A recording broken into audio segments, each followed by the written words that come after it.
Hi, my name is Goldman. I'm the director and founder of Goldman and Associates. Our firm has a primary focus on family law. Please subscribe to our channel. We have been asked by many people, and I'm going to elaborate on that in a minute, about the concept of a nesting arrangement in a custody or divorce case. By many people, I don't just mean clients. I've had lawyers call me and ask me, hey, I've got this case going on. What do you think of nesting arrangements? What is that and how can it work? Well, let me talk a little bit about what the concept of a nesting arrangement is. And it goes back to the wild kingdom. You know, you got birds will have a nest, and they'll have the little ones in the nest. They will leave the little ones in the nest, and the mother and the father will go out into the nature, bring back food to the nest. The birds never leave, though, until they're old enough to fly out on their own. Well, nesting arrangements in custody cases kind of the same thing. Instead of taking the kids to go out of the house and live with mom, or go out of the house to live with dad, the kids stay in the marital home. They don't budge. It's the parents that go and come, just like in nature. The problem, and I don't really like nesting arrangements. The problem with nesting arrangements is you can really only do it on a very temporary basis.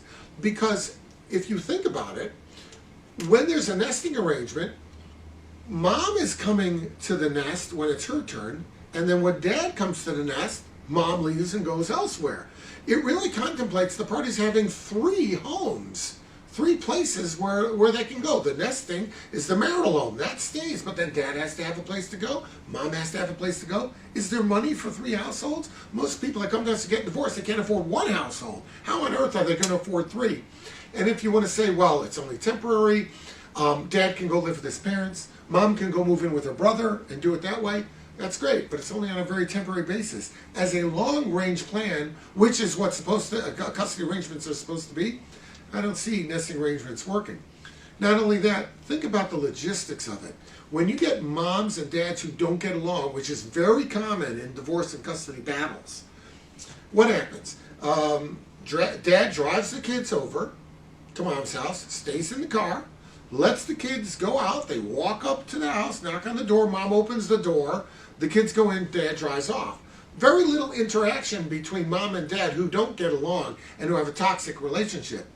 But in a nesting situation, you got the kids at home, let's say with dad. Mom, it's her turn, so now mom's coming into the house. And what's happening? She's coming in, dad's going out. There's an automatic interface between dad and mom, which is great if they get along, and terrible if they don't.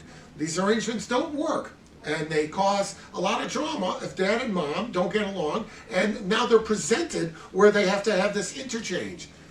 I don't think it's good. In most cases, it won't work. Courts have been known to order nesting arrangements on a temporary basis.